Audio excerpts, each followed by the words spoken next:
La personne ne fait donc rien de mal, c'est juste qu'en ressentant la même chose, en pensant de la même façon, en faisant les mêmes choix, en faisant la même chose, en ayant les mêmes expériences et en ressentant les mêmes émotions, sa biologie reste la même.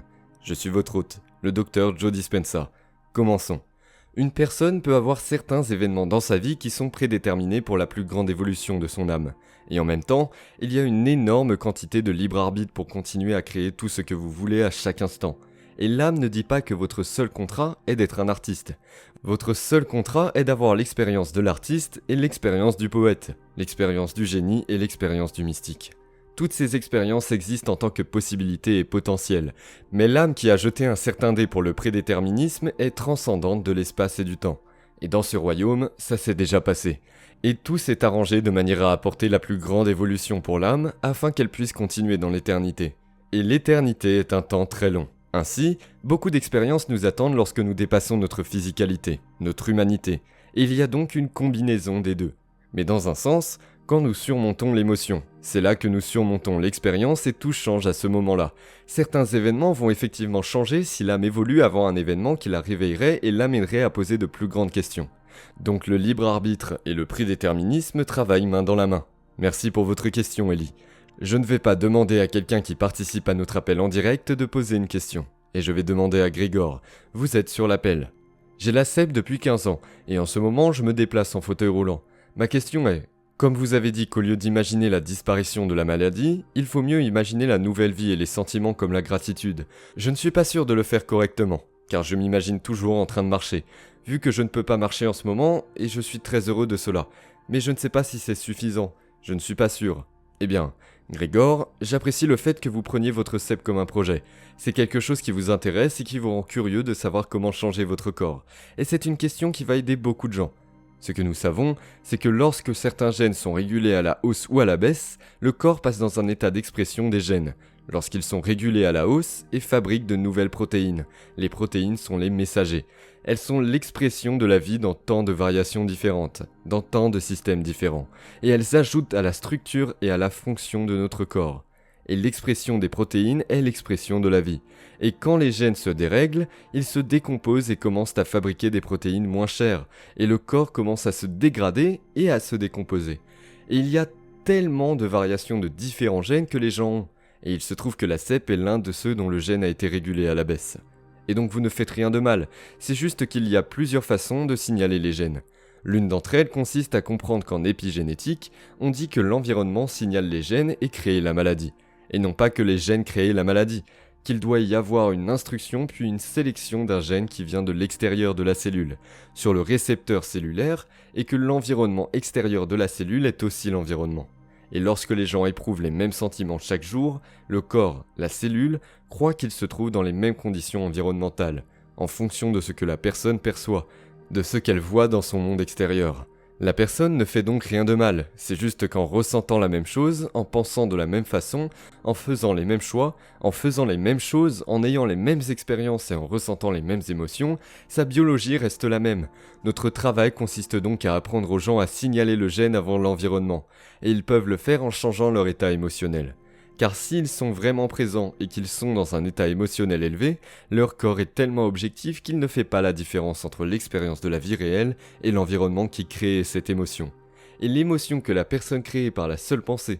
Et donc, si la personne peut associer une vision d'elle en train de marcher. Je sais que lorsque j'ai eu ma propre blessure, après un certain temps, j'ai commencé à penser à toutes ces choses que j'avais hâte de faire si je pouvais remarcher un jour. Regarder le coucher de soleil. Quand je pensais à regarder un coucher de soleil, j'avais une image en tête. Et je ressentais l'émotion de ce que ça pouvait être. Et je m'attardais sur ce sentiment. Et je ne savais pas que mon corps croyait qu'il était debout sur la plage au coucher de soleil. Et plus l'émotion que je ressentais sur l'événement était forte, plus j'étais présent dans le moment, plus je pouvais ressentir cette émotion élevée. Plus je faisais attention à l'image dans mon esprit. Et j'imprimais cette image dans le cerveau sur le plan neurologique. Car plus l'émotion est forte, plus le même état émotionnel se transforme en un état émotionnel différent. Votre altération à votre monde intérieur vous amène à prêter attention à l'image dans votre esprit, et vous vous souvenez de votre avenir. Et c'est une pensée et un sentiment, c'est une émotion imaginaire pour nous stimuler dans une réponse, qui lance le processus de conditionnement. Et c'est ainsi que vous commencez à conditionner émotionnellement le corps dans le futur. Et si c'est fait correctement, suffisamment de fois, vous commencez à frapper à la porte de la génétique. Et si vous le faites correctement, tout d'un coup, il y a une sélection naturelle et l'instruction d'un nouveau gène. Et vous commencez à réguler à la baisse certains gènes qui ont à voir avec le même état émotionnel, et à réguler à la hausse de nouveaux gènes qui ont à voir avec la croissance et la réparation. Parfois, cela se produit à un niveau très lent et microscopique, et puis la personne revient à elle, et elle déteste son conjoint. Elle est en colère dans la circulation, elle est frustrée par les nouvelles, elle vit dans le même environnement, elle ne fait jamais rien différemment, elle ne pense jamais autrement, elle a ses propres croyances qu'elle ne remet jamais en question. Le résultat est qu'elle redevient l'ancienne personne et qu'il n'y a aucun changement dans sa biologie. Les personnes qui ont été astucieuses et qui ont guéri ont compris que la préparation consistant à changer leur esprit et leur corps, leur cerveau et leur corps, et à répéter comment elles allaient être dans leur vie, ne concernait pas seulement la marche. Il s'agissait aussi de savoir comment elles allaient être avec leurs collègues, comment elles allaient être. Et cela avait autant de valeur que la marche, parce qu'elle devait rester consciente du moment où elle devenait inconsciente et retourner à l'ancienne personnalité, qui était connectée à l'ancienne réalité personnelle, l'environnement, le corps et le temps. Penser de la même façon, agir de la même façon et ressentir de la même façon. Cette seule méditation d'1 heure, contre au moins 15 autres heures d'éveil à l'ancienne personnalité, n'a pas suffi à les faire changer. Elles ont commencé à vraiment déconstruire ou dénaturer leur personnalité, en questionnant leurs pensées ou en devenant conscientes de leur façon de penser, et en remarquant comment elles parlent et comment elles agissent. En observant leurs réactions émotionnelles, ces réactions m'affaiblissent ou me renforcent. C'est à ce moment-là qu'elles sont sorties des gradins pour entrer sur le terrain de jeu, et c'est là qu'elles commencent à faire le vrai travail. La visualisation de la marche n'était qu'une petite partie d'une nouvelle personnalité qui devait penser différemment, qui a dû agir différemment, qui a dû se sentir différemment.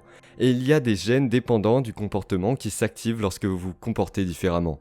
Il y a des gènes dépendants de l'expérience qui s'activent quand on vit des choses différentes. Et c'est ce que nous découvrons comme étant transmis aux autres générations. C'est la sagesse qui est transmise génétiquement. Il est donc important que nous ayons le bon type de cohérence dans le cerveau. Et c'est la pratique de ce que nous faisons lorsque nous devenons personne. Rien. Aucun endroit et aucun temps. C'est là que nous entrons par la porte dans le champ en tant que pure conscience. Nous nous faufilons par un petit trou d'épingle, un petit chasse de l'aiguille. Nous ne pouvons rien prendre de matériel là-bas. Le matériel reste ici, dans la réalité tridimensionnelle. La seule chose qui s'en va est une conscience.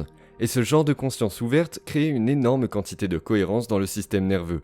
Et lorsque nous commençons à ressentir les émotions élevées, et que nous cessons de ressentir le ressentiment, la peur, l'anxiété et le jugement, nous ressentons des états émotionnels plus élevés. Nous ne voulons pas perdre ce sentiment. Le cœur devient plus ordonné, et le système nerveux autonome commence à revenir à la régulation. Il y a des impulsions qui se produisent en cadence dans le système nerveux autonome et qui signalent des informations aux cellules. Beaucoup d'étudiants dans notre travail savent comment ralentir leurs ondes cérébrales à une telle cohérence que le cerveau entre dans un état d'éveil. Cet état d'éveil est en état gamma, et cet état gamma est super cohérent.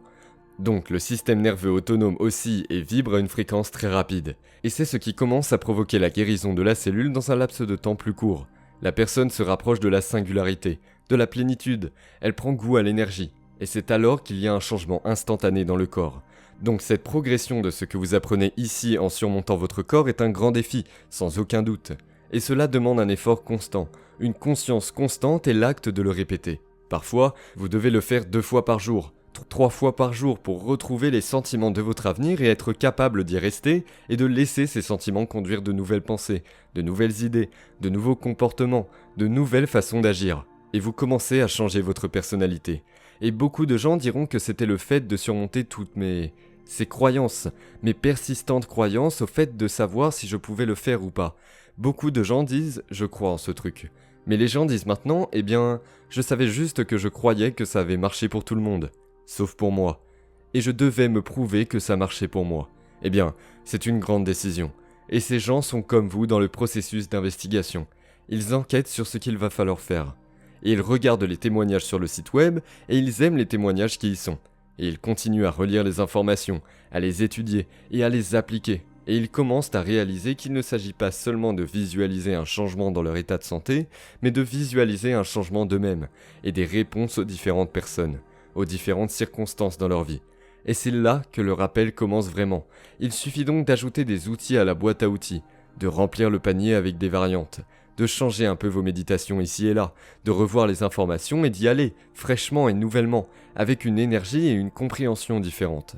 Et je vous promets, même si vous commencez à faire ces changements et que de plus en plus de gènes deviennent non réglementés, la victoire que je peux vous dire à partir de ma propre convalescence personnelle, de ma propre guérison, ma blessure, le moment où j'ai remarqué un changement dans mon corps, le moment où je me suis réveillé un jour et j'ai dit « Oh mon Dieu, je me sens mieux, je me sens différent ». Je n'ai plus cette sensation, cette absence de sensation, cette douleur. À partir du moment où cela a commencé à se produire, ce n'était plus pareil. C'est à ce moment-là que j'ai su que je pouvais commencer à influencer mon corps de façon continue, et il faut juste chercher ce petit changement, Grégor. Et quand vous l'avez, quand vous vous y accrochez, vous faites attention à ce que vous avez fait la dernière fois. Et vous le faites avec plus d'attention, plus de sens. Et c'est là que vous commencez à accélérer.